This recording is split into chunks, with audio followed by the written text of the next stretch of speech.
जब पाकिस्तान और बांग्लादेश के बीच 3 मैचों की वनडे सीरीज का पहला मुकाबला शुरू हुआ तो क्रिकेट फैंस को उम्मीद थी कि एक रोमांचक मुकाबला होगा, लेकिन जो कुछ मैदान पर हुआ उसने पाकिस्तान क्रिकेट के पूरे सिस्टम पर सवालों का तूफान खड़ा कर दिया।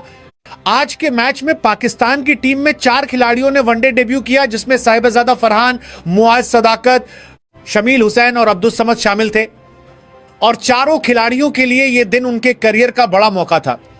लेकिन इंटरनेशनल क्रिकेट का दबाव कितना अलग होता है यह आज साफ नजर आया।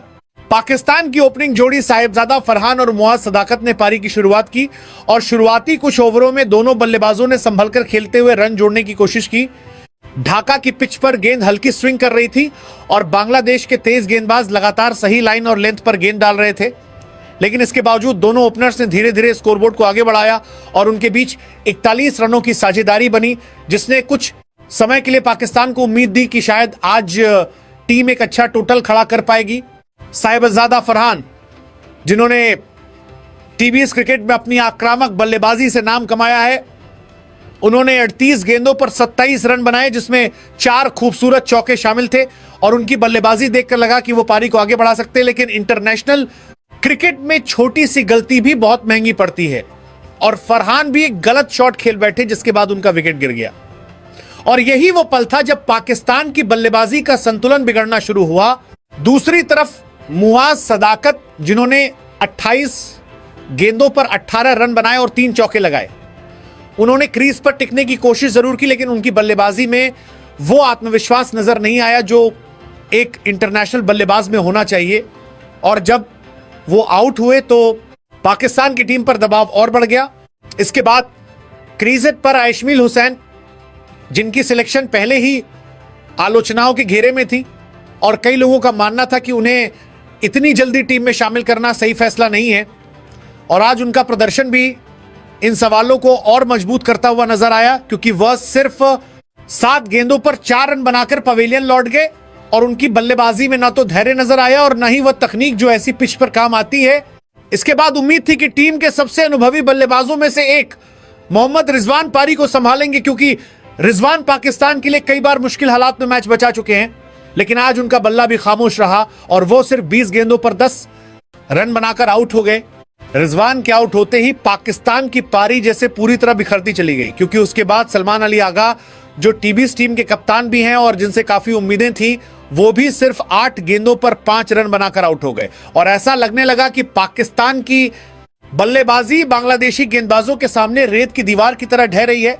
इसके बाद मैदान पर आए हुसैन तलत, लेकिन वह भी ज्यादा देर टिक नहीं पाए और सिर्फ 13 गेंदों पर 4 रन बनाकर आउट हो गए। जबकि डेब्यू करने वाले अब्दुल समद भी अपना खाता तक नहीं खोल सके और 6 गेंदें खेलने के बाद 0 पर आउट हो गए। पाकिस्तान की पूरी बल्लेबाजी उस समय पूरी तरह दबाव में नजर आ रही थी और ऐसा लग रहा था जैसे हर बल्लेबाज बांग्लादेशी गेंदबाजों के सामने असहज महसूस कर रहा है। हालांकि फहीम अशरफ ने थोड़ी लड़ाई जरूर दिखाई और उन्होंने 47 गेंदों पर 37 रन बनाकर पाकिस्तान के लिए सबसे ज्यादा रन बनाए, लेकिन दूसरे छोर से उन्हें कोई खास समर्थन नहीं मिला। कप्तान शाहीन शाह अफरीदी भी सिर्फ 4 गेंदों पर 4 रन बनाकर आउट हो गए, जबकि मोहम्मद वसीम जूनियर 3 गेंदों पर 0 बनाकर पवेलियन लौट गए। और आखिर में अबरार अहमद नॉट आउट रहे, जिन्होंने 10 गेंदें खेली लेकिन रन नहीं बना सके। इस तरह से पाकिस्तान की पूरी टीम सिर्फ 30.4 ओवरों में 114 रन पर ढेर हो गई और यह स्कोर साफ दिखा रहा था कि पाकिस्तान की बल्लेबाजी किस तरह बांग्लादेशी गेंदबाजों के सामने पूरी तरह बेबस नजर आई। जब बांग्लादेश की टीम 114 रन जैसे बेहद आसान लक्ष्य का पीछा करने मैदान पर उतरी तो माहौल बिल्कुल अलग था, क्योंकि पाकिस्तान की पारी खत्म होने के बाद ही यह साफ हो चुका था कि अब मैच में असली लड़ाई तभी होगी जब पाकिस्तानी गेंदबाज कोई चमत्कार कर दिखाएं। लेकिन ऐसा कुछ भी होता हुआ नजर नहीं आया और बांग्लादेश की ओपनिंग जोड़ी ने बेहद आत्मविश्वास के साथ अपनी पारी की शुरुआत की। क्रीज पर आए सैफ हसन और तंजीद हसन ने पहले कुछ ओवरों में बहुत समझदारी से खेलते हुए पाकिस्तान के गेंदबाजों को परखा और फिर धीरे धीरे रन बनाना शुरू कर दिया। पाकिस्तान की तरफ से कप्तान शाहीन शाह अफरीदी, फहीम अशरफ और मोहम्मद वसीम जूनियर जैसे गेंदबाज मौजूद थे, जिनसे उम्मीद थी कि वे नई गेंद से दबाव बनाएंगे। लेकिन इस मैच में शाहीन 11 की गेंदबाजी पूरी तरह बेअसर दिखाई दी।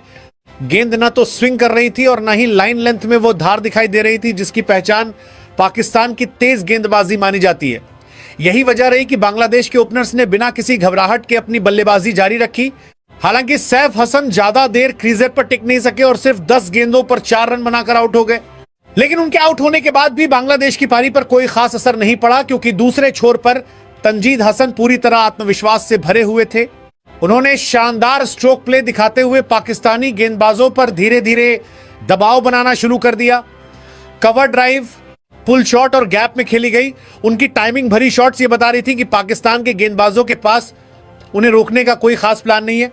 इसी दौरान क्रीज पर आए नजमुल हुसैन शांतो ने भी उनका शानदार साथ दिया और दोनों बल्लेबाजों ने मिलकर मैच को पूरी तरह बांग्लादेश की पकड़ में ला दिया। दूसरी तरफ नजमुल हुसैन शांतो भी नॉट आउट रहे और उन्होंने तंजीद के साथ मिलकर टीम को जीत की ओर ले जाने में अहम भूमिका निभाई। पाकिस्तान के गेंदबाजों ने इस दौरान कई बार गलत लाइन और लेंथ पर गेंदबाजी की। कभी गेंद बहुत छोटी रही तो कभी बहुत फुल, और बांग्लादेशी बल्लेबाजों ने इन गलतियों का पूरा फायदा उठाया। कप्तान शाहीन अफरीदी, जो आमतौर पर नई गेंद से विकेट निकालने के लिए जाने जाते हैं, इस मैच में बिल्कुल बेअसर दिखाई दिए। उनकी गेंदों में न तो वह पुरानी धार दिखाई दी और न ही वह आक्रामकता जो बड़े मौकों पर देखने को मिलती है। फहीम अशरफ भी गेंद से कोई खास दबाव बनाने में नाकाम रहे, जबकि मोहम्मद वसीम जूनियर भी लगातार सही लाइन और लेंथ खोजते हुए नजर आए, लेकिन सफलता उनसे भी दूर ही रही। नतीजा यह हुआ कि बांग्लादेश की टीम ने इस आसान लक्ष्य को बहुत आराम से हासिल कर लिया और मैच 15 ओवर से भी पहले खत्म होता हुआ दिखाई देने लगा। यह जीत बांग्लादेश के लिए सिर्फ एक जीत नहीं थी, बल्कि 3 मैचों की वनडे सीरीज में 1-0 की अहम बढ़त भी थी। दूसरी तरफ पाकिस्तान के लिए हार कई सवाल छोड़ गई। सबसे बड़ा सवाल यही कि क्या इस तरह की प्लेइंग 11 और इस तरह की तैयारी के साथ टीम आने वाले बड़े टूर्नामेंट यानी वनडे वर्ल्ड कप की तैयारी कर सकती है। क्योंकि अगर बल्लेबाजी इतनी जल्दी बिखर जाए और गेंदबाज इतने कम लक्ष्य को भी डिफेंड करने में नाकाम रहे, तो फिर टीम को अपनी रणनीति, सिलेक्शन और पूरे सिस्टम पर गंभीरता से सोचने की जरूरत है।